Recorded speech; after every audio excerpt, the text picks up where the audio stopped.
ang nag-deliver papunta sa bahay nila Pangulong Bongbong Marcos at Speaker Martin Romualdez mag-insert o magpasok ng 100 billion worth of projects sa BICAM. Sana po ay hindi nila ako mapatay bago ko mailabas ang lahat. Ginawa ko lang ang utos sa akin, pero ngayon handa na akong harapin ang lahat. Ginagamit ng administrasyon ang buong resources ng bansa para tumahimik ako.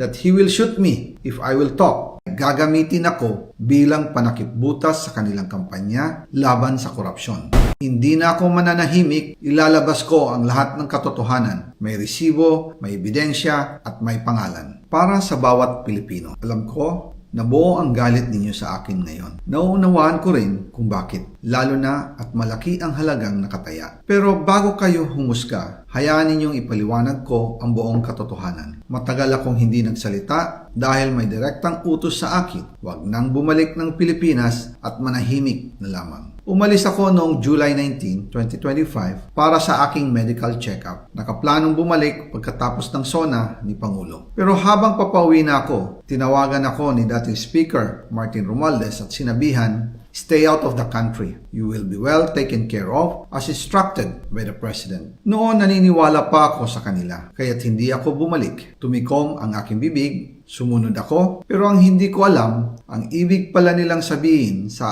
aalagaan ka namin ay gagamitin ako bilang panakipbutas sa kanilang kampanya laban sa korupsyon. Ginawa nila akong poster boy ng kanilang sariling kasinungalingan. Ngayon, hindi na ako mananahimik, ilalabas ko ang lahat ng katotohanan. May resibo, may ebidensya, at may pangalan. Nagsimula ito nung tumawag si Sekmina Pangandaman sa akin nung nag-umpisa ang BICAM process last year, 2024. Ang sabi niya, katatapos lang ng meeting nila ni Pangulo at may instructions na mag-insert o magpasok ng 100 billion worth of projects sa BICAM. At sinabi pa ni Sekmina, "You can confirm with Yusek Adrian Bersamin dahil magkasama sila sa meeting ni Pangulong BBM noong araw na yon." Tinawagan ko po agad si Yusek Adrian Bersamin at tinanong ko kung may instruction nga ba ang Pangulo na magpasok ng 100 billion during their meeting. Ang sabi niya ay totoo nga po. Right after our conversation, tinawagan ko po si dating Speaker Martin Romualdez at nireport ko ang instructions ng Presidente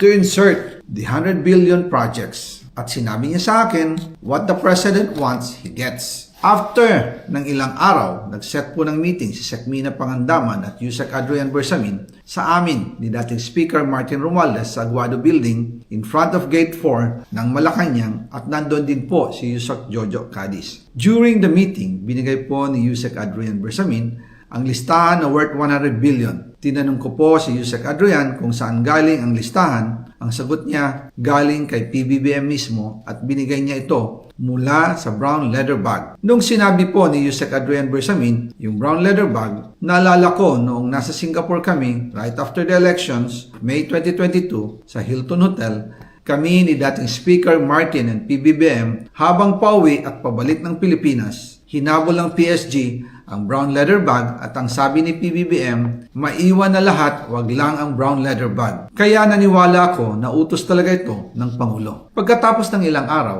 I informed sina dating Speaker Martin Romualdez, Sekmina Pangandaman, Yusek Adrian Bersamin, and Yusek Jojo Cadiz na kung pwede 50 billion lang ang ipasok sa program funds dahil sobra ang DPWH funds versus sa DepEd. In practice, hindi pwede na mas malaki ang budget ng DPWH kaysa edukasyon. And yung balance na 50 billion, ilagay na lang sa unprogram funds for the 2025 budget. Dahil Office of the President din ang nagre-release ng lahat ng unprogram funds. Pagkatapos ng isang araw, tinawagan ako ni Sekmina at sinabi ang mensahe ng Pangulo, ipasok ninyo yan dahil pinangako na sa akin ni Speaker Martin yan at hindi na pwedeng baguhin. Kumbaga, ang utos ng hari hindi pwedeng mabali. Again, I informed the Speaker and asked clearance about the instructions ng Pangulo. At ang sabi niya, wala tayong magagawa. Kaya po nagtataka ako kung bakit sinasabi ni Pangulo na hindi niya makilala ang budget. Samantalang lahat na binawas at dinagdag sa mga ahensya ng gobyerno ay humihingi ng approval sa kanya si Sekmina Pangandaman.